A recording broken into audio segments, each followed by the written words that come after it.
Good morning friends, સ્વાગત છે તમારું અમારી યુટ્યુબ ચેનલમાં. ધોરણ 12 commerce, subject accountancy, chapter number 1 share મૂડીના હિસાબો.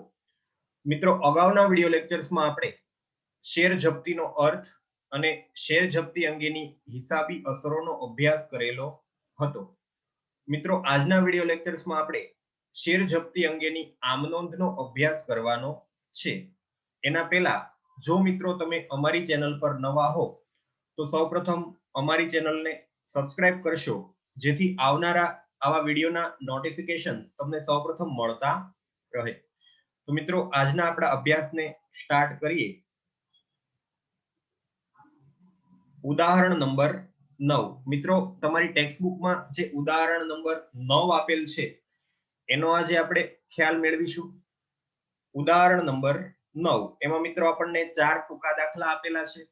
એનો આપણે સૌપ્રથમ અભ્યાસ કરીશું, એટલે આપણને મોટા દાખલા સમજવામાં આ દરેક દાખલાઓ ખૂબ ઉપયોગી થાય. મિત્રો, જો તમે હજુ સુધી શેર જપ્તીની આમનોંધનો વિડીયો જોયો ન હોય તો સૌપ્રથમ તમે એ વિડીયો જોશો, તો જ તમને આ વિડીયોની અંદર સમજ પડશે.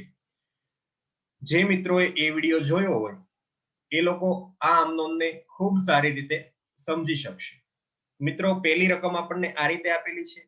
એમ લિમિટેડે શેર હોલ્ડર ગોવિંદના 600 ઇક્વિટી શેરના છેલ્લા હપ્તા પેટે શેર દીઠ ₹3 લેખે નહીં ભરેલ હોવાથી જપ્ત કર્યા. કંપનીએ શેર હોલ્ડર પાસેથી શેરની મૂળ કિંમતના શેર દીઠ ₹10 મંગાવેલા હતા અને ગોવિંદે અરજી વખતે શેર દીઠ ₹4 અને મંજૂરી વખતે શેર દીઠ ₹3 ભરેલા હતા. શેર જપ્તીની આમનોંધ પસાર કરો. મિત્રો, આપણે શેર જપ્તીની આમનોંધ લખવાની છે. સૌપ્રથમ આપણે અરજી, મંજૂરી અને છેલ્લો હપ્તો. કંપની 3 ટુકડે શેરની રકમ મંગાવે છે. અરજીના ₹4 છે, મંજૂરીના ₹3 છે અને છેલ્લા હપ્તાના ₹3 છે. મિત્રો, ગોવિંદ નામનો શેર હોલ્ડર છે, એની પાસે 600 શેર છે અને એ શેરના છેલ્લા હપ્તાના ₹3 છે એ ભરતો નથી. એટલે કે મિત્રો, આ રકમ ભરવામાં ગોવિંદ નિષ્ફળ જાય છે. સમયસર છેલ્લા હપ્તાની રકમ ગોવિંદ ભરી શકતો નથી. હવે મિત્રો, વિચારો તમે, ગોવિંદ છેલ્લા હપ્તાની રકમ ભરતો નથી તો એને કયા કયા હપ્તા કંપનીને ભરેલા હશે? યસ, અરજી, મંજૂરી અને છેલ્લો હપ્તો એ ભરી શકતો નથી. એટલે મિત્રો, જે રકમ ગોવિંદે ભરેલી છે ત્યાં આપણે રાઈટની નિશાની કરીશું અને જે રકમ ગોવિંદે ભરેલી નથી ત્યાં આપણે ચોકડીની નિશાની કરીશું. અને મિત્રો, ખાસ ધ્યાનમાં રાખશો, કંપની કઈ રકમ જપ્ત કરે છે? જે રકમ શેર હોલ્ડરે ભરેલી હોય એ રકમ કંપની જપ્ત કરે છે. એટલે મિત્રો, કેટલા રૂપિયા અહીંયા કંપની જપ્ત કરશે? તો આ ₹4 અને આ ₹3, એટલે કંપની ટોટલ કેટલા રૂપિયા મિત્રો જપ્ત કરશે? ₹7. તમારે ખાસ ધ્યાનમાં રાખવાનું છે બાળકો, આપણે જે રાઈટની નિશાની કરેલી છે એ રકમ તમારે શેર જપ્તીમાં લખવાની છે અને જ્યાં ચોકડીની નિશાની કરેલી છે એ રકમ તમારે મળવાના બાકી હપ્તામાં લખવાની છે. તો મિત્રો, હવે આપણે આમનોંધનો અભ્યાસ કરીએ. આમનોંધના ખાના પાડીએ, એમાં તારીખ, વિગત, ખાપા, ઉધાર અને જમા દર્શાવીએ. મિત્રો, જ્યારે શેર જપ્ત કરવામાં આવે ત્યારે કેવી આમનોંધ લખાય છે? ઇક્વિટી શેર મૂડી ખાતે ઉધાર, તે મળવાના બાકી હપ્તા ખાતે જમા અને તે શેર જપ્તી ખાતે જમા. મિત્રો, ખાસ ધ્યાનમાં રાખશો, જ્યારે શેર બહાર પાડવામાં આવે ત્યારે ઇક્વિટી શેર મૂડીનું ખાતું જમા થાય, પરંતુ જ્યારે શેર જપ્ત કરવામાં આવે ત્યારે કંપનીની અંદર શેર આવે અને આવે એટલે આપણે શું કરવું પડે? ઇક્વિટી શેર મૂડી ખાતે ઉધાર. ત્યાર પછી અગાઉ જે દાખલાનો આપણે અભ્યાસ કર્યો એમાં મિત્રો, મળવાનો બાકી હપ્તો હોય એને આપણે ઉધાર કરતા હતા લેણું ગણીને, પણ મિત્રો, જ્યારે શેર જપ્ત કરવામાં આવે ત્યારે મળવાનો બાકી હપ્તો છે એને આપણે શું કરવો પડશે? જમા. અને બીજું, શેર જપ્તી ખાતે પણ મિત્રો આપણે શું કરવું પડશે? જમા. એનું એક રીઝન છે કે મિત્રો, શેર જપ્તી છે એ કંપની માટે આવક છે અને આવક ઉપજ હંમેશા શું કરવા પડે? આપણે જમા. એટલે તમારે આ આમનોંધ છે એ યાદ રાખવાની છે. જ્યારે જ્યારે મિત્રો શેર જપ્ત કરવામાં આવે ત્યારે તમારે આવી આમનોંધ યાદ રાખવાની છે ઇક્વિટી શેર મૂડી ખાતે ઉધાર, તે મળવાના બાકી હપ્તા ખાતે અને તે શેર જપ્તી ખાતે જમા. મિત્રો અહીંયા જામીનગીરી પ્રીમિયમનો દાખલામાં કોઈ ઉલ્લેખ છે નહીં, એટલે આપણે જામીનગીરી પ્રીમિયમનું ખાતું જોડીશું નહીં. એટલે આપણે જામીનગીરી પ્રીમિયમને આમ નોંધમાં દર્શાવવાનું નથી. હવે મિત્રો અગાઉના વિડીયોમાં આપણે આમ નોંધનો અભ્યાસ કર્યો, એમાં મેં તમને આ દરેક આમ નોંધની બાજુમાં કંઈક કાઉન્સ લખાવેલા હતા, એ તમારે ખાસ યાદ રાખવાના છે. મિત્રો આમ નોંધ તો તમને આવડી જશે, પણ આની અંદર રકમ કઈ રીતે સેટ કરવી એ જ આપણે શીખવાનું છે. તો મિત્રો આપણે રકમ સેટ કરીએ છીએ. હવે યાદ કરો તમે, ઇક્વિટી શેર મૂડી ખાતે ઉધાર, એમાં આપણે કાઉન્સમાં શું લખાવેલું હતું? જપ્ત થયેલા શેર ગુણ્યા શેર દીઠ મંગાવેલી રકમ. એટલે મિત્રો જપ્ત થયેલા શેરની સંખ્યા કેટલી છે? 600 ગુણ્યા મંગાવેલી રકમ કેટલી છે મિત્રો? ₹10, કારણ કે કંપનીએ શેર દીઠ ₹10 મંગાવેલા હતા, એટલે અહીંયા 10 આવશે. ત્યાર પછી મળવાના બાકી હપ્તા ખાતે કઈ રકમ લખાશે મિત્રો? જ્યાં ચોકડી મારેલી છે એ રકમ મળવાના બાકી હપ્તા ખાતે લખાશે, એટલે 600 ગુણ્યા 3. અને મિત્રો કઈ રકમ જપ્ત થાય? જે રકમ શેર હોલ્ડરે ભરી હોય એ રકમ જપ્ત થાય. તો ગોવિંદે છેલ્લો હપ્તો ભરેલો નથી, તો કયા બે હપ્તા ભર્યા છે મિત્રો? અરજી અને મંજૂરી. એટલે કે જ્યાં ચોકડીની નિશાની છે એ રકમ મળવાના બાકી હપ્તામાં લખવાની છે, અને જ્યાં ખરાની નિશાની છે એ રકમ તમારે જપ્તીમાં લખવાની છે. એટલે 600 ગુણ્યા ₹7 કંપની જપ્ત કરશે. હવે મિત્રો આપણે ગુણાકાર લખીએ. 6000, 1800 અને 4200, અને એની બાબત જે બાકી હપ્તાવાળા શેર જપ્ત કર્યા તેના. તો મિત્રો અહીંયા આપણો પહેલો દાખલો છે એ ક્લિયર થાય છે. ત્યાર પછી નેક્સ્ટ નંબર 2, એન લિમિટેડે શ્રી પ્રેમાભાઈના 2400 ઇક્વિટી શેર દરેક ₹10 નો એક તેવા શેરના પ્રથમ હપ્તા પેટે શેર દીઠ ₹2 નહીં ભરેલ હોવાથી જપ્ત કર્યા. કંપનીને શ્રી પ્રેમાભાઈ પાસેથી અરજી પેટે ₹3, મંજૂરી પેટે ₹3 મળેલ છે, અને કંપનીએ અત્યાર સુધી શેર દીઠ ₹8 મંગાવેલા છે. કંપનીના ચોપડામાં શેર જપ્તીની આમ નોંધ પસાર કરો. મિત્રો આપણે શેર જપ્તીની આમ નોંધ લખવાની છે. સૌપ્રથમ આપણે અરજી, મંજૂરી, પ્રથમ હપ્તો અને આખરી હપ્તો એની રકમ લખી દઈએ. અરજીના 3, મંજૂરીના પણ 3, પ્રથમ હપ્તાના 2 અને આખરી હપ્તાના કેટલા છે મિત્રો? ₹2. પણ મિત્રો અહીંયા કંપનીએ શેર દીઠ મંગાવેલી રકમ કેટલી છે મિત્રો? શેર દીઠ મંગાવેલી રકમ ₹8 છે. એટલે કે અરજીની રકમ કંપનીને મળી ગઈ હોય, મંજૂરીની રકમ કંપનીએ મંગાવેલી છે, પ્રથમ હપ્તાની રકમ પણ કંપનીએ મંગાવેલી છે. તો તમે આ ત્રણેયનું ટોટલ કરશો, 3 + 3 6 + 2 8, એટલે કે ₹8 છે એ કંપનીએ મંગાવેલી રકમ છે. અને આખરી હપ્તો મિત્રો કંપનીએ હજી સુધી મંગાવ્યો નથી, એટલે આપણે શેર દીઠ મંગાવેલી રકમ મિત્રો કેટલી લેવાની છે? ₹8. ત્યાર પછી પ્રેમાભાઈ છે એ કયા હપ્તાના નાણાં કંપનીને ભરતા નથી? તો પ્રથમ હપ્તો પ્રેમાભાઈ ભરતા નથી. તો મિત્રો કયા કયા હપ્તા ભર્યા હશે? અરજીના ભર્યા હશે, મંજૂરીના ભર્યા હશે, પ્રથમ હપ્તાની રકમ પ્રેમાભાઈ ભરતા નથી. તો હવે આપણે આમ નોંધ લખીએ. કેવી આમ નોંધ લખાશે મિત્રો? તમને આમ નોંધ તો હવે આવડે છે. ઇક્વિટી શેર મૂડી ખાતે ઉધાર, તે મળવાના બાકી હપ્તા ખાતે, અને તે ઇક્વિટી શેર જપ્તી ખાતે જમા. શેર મૂડી ખાતે મિત્રો કેટલા લખાશે? તો જપ્ત થયેલા શેર 2400 ગુણ્યા શેર દીઠ મંગાવેલી રકમ કેટલી છે? ₹8. ત્યાર પછી મળવાના બાકી હપ્તા ખાતે મિત્રો કેટલા લખાશે? જ્યાં ચોકડી મારેલી છે એ રકમ મળવાના બાકી હપ્તા ખાતે લખાશે, એટલે કે 2400 ગુણ્યા 2. અને જપ્ત કેટલા રૂપિયા થાય મિત્રો? જેટલા રૂપિયા ભરેલા હોય એટલા રૂપિયા જપ્ત થાય, એટલે કે ₹3 અરજીના અને ₹3 મંજૂરીના, એટલે ટોટલ ₹6 પ્રેમાભાઈએ ભરેલા છે, તો એ કંપની જપ્ત કરશે. હવે આપણે ગુણાકાર લખીએ. 2400 ગુણ્યા 8 એટલે કે 19200, 2400 ગુણ્યા 2 એટલે કે 4800, અને 2400 ગુણ્યા 6 એટલે 14400. તો મિત્રો આપણો સરવાળો અહીંયા મળી જાય છે બંને બાજુ, તમે જોઈ શકો છો. અને બાબત જે બાકી હપ્તાવાળા શેર જપ્ત કર્યા તેના. તો મિત્રો અહીંયા આપણો આ દાખલો ક્લિયર થાય છે. ત્યાર પછી નેક્સ્ટ ત્રીજા દાખલાનો આપણે અભ્યાસ કરીએ.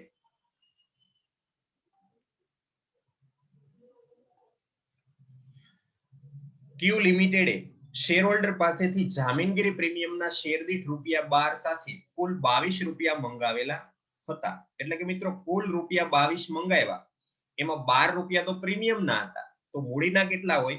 10.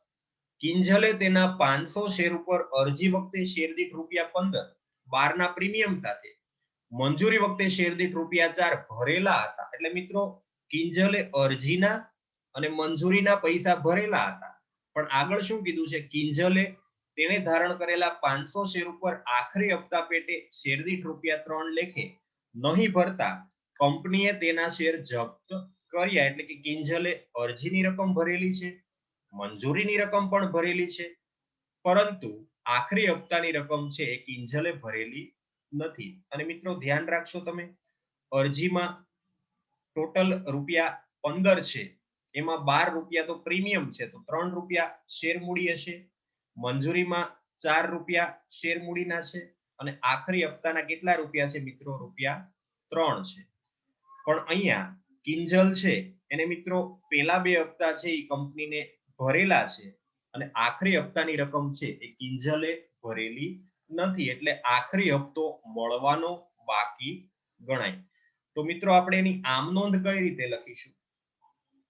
ઇક્વિટી શેર મૂડી ખાતે ઉધાર, તે મળવાના બાકી હપ્તા ખાતે જમા, અને તે શેર જપ્તી ખાતે જમા. તો ઘણા મિત્રોને અહીંયા કન્ફ્યુઝન હશે કે સર તમે જામીનગીરી પ્રીમિયમ ખાતે ઉધાર કેમ નથી કર્યું? તો મિત્રો તમે પહેલો વિડિયો જોયો હશે તો તમે આ ક્વેશ્ચન નહીં કરો મને. એનું કારણ છે કે મિત્રો જામીનગીરી પ્રીમિયમનો નિયમ તમે યાદ કરો કે શેર જપ્તી સમયે જો જામીનગીરી પ્રીમિયમ કંપનીને મળવાનું બાકી હોય તો જ જામીનગીરી પ્રીમિયમનું ખાતું ઉધાર થાય છે. પણ મિત્રો અહીંયા જામીનગીરી પ્રીમિયમ તો કંપનીને અરજી વખતે જ મળી ગયું છે, એટલે આપણે જામીનગીરી પ્રીમિયમને ધ્યાનમાં લેવાનું નથી, અને આપણે જામીનગીરી પ્રીમિયમનું ખાતું ઉધાર પણ કરવાનું નથી. જો મિત્રો જામીનગીરી પ્રીમિયમ મળવાનું બાકી હોય તો જ જામીનગીરી પ્રીમિયમનું ખાતું ઉધાર થાય છે. તો હવે મિત્રો આપણે આંકડા લખવાના છે. જપ્ત થયેલા શેર કેટલા છે? અહીંયા જપ્ત થયેલા શેર કેટલા છે મિત્રો? 500 ગુણ્યા શેર દીઠ મંગાવેલી રકમ કેટલી છે મિત્રો? શેર દીઠ મંગાવેલી રકમ અહીંયા ₹10 ગણાય. કઈ રીતે મિત્રો? એની આપણે સમજૂતી મેળવીએ. તો મિત્રો દરેક શેર હોલ્ડરે અરજીની રકમ કંપનીને કમ્પલસરી ભરવી પડે છે, તો જ કંપનીમાં એનું ખાતું ખુલે છે. એટલે અરજીના રૂપિયા કંપનીને મળી ગયા હોય. મંજૂરીની રકમ પણ અહીંયા કિંજલે કંપનીને ભરી દીધી છે. આખરી હપ્તાની રકમ મિત્રો કંપનીએ તો મંગાવેલી જ છે, પણ કિંજલે ભરેલી નથી, એટલે શેર દીઠ મંગાવેલી રકમ કેટલી થાય? 3 + 4 + 3 ₹10 છે એ શેર દીઠ મંગાવેલી રકમ ગણાય. ત્યાર પછી મળવાના બાકી હપ્તા ખાતે મિત્રો શું લખાશે? જ્યાં તમને ચોકડી દેખાય છે એ રકમ મળવાના બાકી હપ્તા ખાતે લખાશે, એટલે 500 × 3. તો મિત્રો અહીંયા કેટલા આવશે? 500 × 7. અહીંયા પણ મિત્રો ધ્યાન રાખશો, ઘણા વિદ્યાર્થી અહીંયા પ્રીમિયમની રકમ જોડીને લખે છે, પણ મિત્રો ધ્યાન રાખશો શેર જપ્તી વખતે તમારે જામીનગીરી પ્રીમિયમ ધ્યાનમાં લેવાનું નથી, એટલે કે માત્ર શેરની રકમ જ કંપની જપ્ત કરે છે. પ્રીમિયમ મળી ગયેલું છે એટલે પ્રીમિયમને આપણે ધ્યાનમાં લેવાનું નથી. ફરીથી રિપીટ કરું છું બાળકો, જપ્તી સમયે તમારે જામીનગીરી પ્રીમિયમ ધ્યાનમાં લેવાનું નથી, એટલે કે અહીંયા જામીનગીરી પ્રીમિયમની રકમ છે એ કંપનીને ઓલરેડી મળી ગયેલી છે, અને જો જામીનગીરી પ્રીમિયમ મળી ગયેલું હોય તો એને ધ્યાનમાં લેવામાં આવતું નથી. અને મિત્રો બીજી રીતે તમને સમજાવું, જો તમને એમાં ખબર ન પડતી હોય તો વિચારો, અહીંયા ₹10 ઉધાર થયા, અહીંયા ₹3 જમા થયા, તો હવે કેટલા રૂપિયા જમા કરવા પડે? તો તમારો એક જ જવાબ હશે કે ₹7. એટલે આપણે હવે ગુણાકાર લખીશું મિત્રો. 500 × 10 એટલે 5000, 500 × 3 એટલે 1500, અને 500 × 7 એટલે 3500, અને બાબત જે બાકી હપ્તાવાળા શેર જપ્ત કર્યા તેના. તો મિત્રો ત્રીજો દાખલો પણ અહીંયા આપણો ક્લિયર થાય છે. ત્યાર પછી આ ઉદાહરણનો છેલ્લો દાખલો એનો આપણે અભ્યાસ કરીએ. નંબર 4. પી લિમિટેડે શેર દીઠ ₹10 લેખે 50% પ્રીમિયમથી ઇક્વિટી શેર બહાર પાડ્યા. એટલે કે મિત્રો એક શેરની દાર્શનિક કિંમત ₹10 છે, 50% લેખે પ્રીમિયમ છે. તો મિત્રો આ 50% કોના હશે? તો કે આ શેરની દાર્શનિક કિંમતના વત્તા પ્રીમિયમ ₹10 ના 50% એટલે કે 5. તો મિત્રો આ શેરની કિંમત કેટલી થાય? ₹15. કંપનીએ અરજી વખતે ₹4, મંજૂરી વખતે ₹8, એટલે કે આમાં પ્રીમિયમની રકમ પણ ઇન્ક્લુડ થયેલી છે બાળકો. તો મૂડીની રકમ કેટલી હશે? ₹3 અને પ્રીમિયમની રકમ કેટલી હશે? ₹5. અને પ્રથમ અને છેલ્લા હપ્તા વખતે ₹3 મંગાવેલા હતા. એટલે કે અરજીના 4 મંગાવ્યા હતા, મંજૂરીના 3 વત્તા 5 ટોટલ 8 અને પ્રથમ અને છેલ્લા હપ્તાના ₹3 મંગાવેલા હતા. શ્રી જીગર કે જેણે 600 શેર ધારણ કરેલા છે તેણે ફક્ત અરજીની રકમ જ કંપનીમાં આપેલી છે. મિત્રો જીગર નામનો એક વ્યક્તિ છે, એને 600 શેર ધારણ કરેલા છે, એને માત્ર કંપનીને અરજીની રકમ જ આપેલી છે. તો બાકીના 2 હપ્તા છે એ શ્રી જીગર નામની વ્યક્તિએ મિત્રો કંપનીને ભરેલા નથી, એટલે આ 2 હપ્તા મળવાના બાકી ગણાય. ખાસ ધ્યાન રાખશો બાળકો, અહીંયા મંજૂરી વખતે જામીનગીરી પ્રીમિયમ છે, એટલે જામીનગીરી પ્રીમિયમ પણ મિત્રો કંપનીને મળ્યું નથી. જામીનગીરી પ્રીમિયમ પણ અહીંયા મળવાનું બાકી છે. તો આપણે એની આમ નોંધ કઈ રીતે લખીશું મિત્રો? ઇક્વિટી શેર મૂડી ખાતે ઉધાર, જામીનગીરી પ્રીમિયમ મિત્રો મળવાનું બાકી છે, એટલે આપણે જામીનગીરી પ્રીમિયમ ખાતું પણ ઉધાર કરવું પડશે. ખાસ ધ્યાનમાં રાખશો, તે મળવાના બાકી હપ્તા ખાતે જમા અને તે શેર જપ્તી ખાતે જમા. એટલે કે આપણી આમ નોંધ તો સેમ જ છે, માત્ર જામીનગીરી પ્રીમિયમનું ખાતું છે એ આપણે અહીંયા ઉધાર કરવું પડશે. મિત્રો જામીનગીરી પ્રીમિયમ ખાતું અગાઉની આપણે આમ નોંધમાં જમા કરતા હતા, પણ જ્યારે શેર જપ્ત કરવામાં આવે ત્યારે જામીનગીરી પ્રીમિયમનું ખાતું મિત્રો શું કરવામાં આવે છે? ઉધાર કરવામાં આવે છે. તો મિત્રો ઇક્વિટી શેર મૂડી ખાતે શું લખાશે? જપ્ત થયેલા શેર ગુણ્યા શેર દીઠ મંગાવેલી રકમ. એટલે મિત્રો જપ્ત થયેલા શેર કેટલા છે? 600 ગુણ્યા શેર દીઠ મંગાવેલી રકમ મિત્રો કેટલી ગણાય? તો કે અરજીની રકમ તો દરેકે ભરવી જ પડે. મંજૂરીના પૈસા છે એ કંપનીએ મંગાવેલા હતા પણ જીગરે ભરેલા નથી. આખરી હપ્તાની રકમ પણ મિત્રો કંપનીએ તો મંગાવેલી જ હતી પણ જીગર નામની વ્યક્તિએ ભરેલી નથી. એટલે આપણે ઇક્વિટી શેર મૂડી ખાતે ઉધાર એમાં માત્ર શેર મૂડીની રકમ લખવાની છે. તો મિત્રો તમે સરવાળો કરો, 4 + 3 + 3 એટલે કે 10 થશે. શેર મૂડી ખાતે શેર મૂડી જ લખાય, 600 × 10. જામીનગીરી પ્રીમિયમ ખાતે શું લખાશે? મળવાનું બાકી પ્રીમિયમ, એટલે કે 600 શેર ઉપર ₹5 પ્રીમિયમના મળવાના બાકી છે. ત્યાર પછી મળવાના બાકી હપ્તા ખાતે મિત્રો કેટલા લખાશે? આપણે જામીનગીરી પ્રીમિયમ ઉપરની આમ નોંધમાં ધ્યાનમાં લીધું, એટલે કે ઉધાર કરતી વખતે જામીનગીરી પ્રીમિયમને ધ્યાનમાં લીધું છે, તો જમા કરતી વખતે પણ જામીનગીરી પ્રીમિયમને ધ્યાનમાં લેવું પડશે. એટલે કે જામીનગીરી પ્રીમિયમ આપણે ઉધાર કર્યું છે તો એને જમા પણ કરવું પડશે. તો મળવાના બાકી હપ્તા ખાતે મિત્રો કેટલા લખાશે? ₹600 × 11. હવે મિત્રો 11 ક્યાંથી આવ્યા? તો ખાસ ધ્યાનમાં રાખશો, અહીંયા ટોટલ કેટલા રૂપિયા મળવાના બાકી છે? તો મંજૂરી સમયે ₹3 મૂડીના વત્તા ₹5 પ્રીમિયમના અને પ્રથમ આખરી હપ્તામાં ₹3 પ્રથમ અને આખરી હપ્તાના, એટલે ટોટલ મિત્રો કેટલા રૂપિયા મળવાના બાકી છે? અહીંયા ₹8 અને અહીંયા ₹3, એટલે ટોટલ ₹11 છે એ કંપનીને મળેલા નથી. તો મળવાના બાકી હપ્તા ખાતે કેટલા લખાશે? ₹11. અને શેર જપ્તી ખાતે શું લખાશે મિત્રો? ભરેલી રકમ જપ્ત થાય, એટલે 600 × ₹4 છે એ શેર જપ્તી ખાતે લખાશે. હવે આપણે ગુણાકાર કરીએ, 6000, 3000, 6600 અને 2400. તો મિત્રો તમે જોઈ શકો છો આપણો સરવાળો છે એ બંને બાજુ ક્લિયર થઈ જાય છે.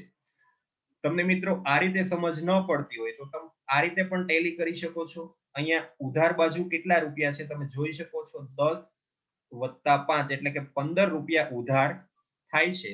તો જમા પણ મિત્રો કેટલા રૂપિયા થવા જોઈએ? 15, એટલે કે અહીંયા 11 વત્તા અહીંયા 4, એટલે આપણા ટોટલ ₹15 અહીંયા જમા થઈ જાય છે. એટલે કે જામીનગીરી પ્રીમિયમ જો આપણે ઉધાર કરેલું હોય તો જમા બાજુ પણ જામીનગીરી પ્રીમિયમની રકમ છે એ મળવાના બાકી હપ્તામાં આપણે ધ્યાનમાં લેવાની છે. પણ શેર જપ્તી ખાતે તમે જે રકમ લખો છો એમાં તમારે માત્ર શેર મૂડીની રકમ જ લખવાની છે. તો મિત્રો અહીંયા આપણો ચોથો દાખલો છે એ પણ ક્લિયર થાય છે. એની બાબત જે આપણે લખી દઈએ, બાકી હપ્તાવાળા શેર જપ્ત કર્યા તેના. તો મિત્રો આજના લેક્ચરમાં આપણે ઉદાહરણ 9 નો ઊંડાણપૂર્વક અભ્યાસ કર્યો. આ પ્રકારના દાખલા તમે ઉદાહરણમાંથી તથા સ્વ અધ્યયનમાંથી ગણીને આ કોન્સેપ્ટને વધારે ક્લિયર કરી શકો છો. મિત્રો આ વિડીયોને 2 થી 3 વખત તમે જોશો એટલે તમને ક્લિયરલી દરેક ટોપિક છે એ સમજાઈ જશે. આજના લેક્ચરને આપણે અહીંયા સ્ટોપ કરીએ છીએ. ફરીથી મળીશું નવા વિડીયોમાં નવા દાખલા સાથે. ત્યાં સુધી દરેક વિદ્યાર્થી મિત્રોને જય શ્રી કૃષ્ણ.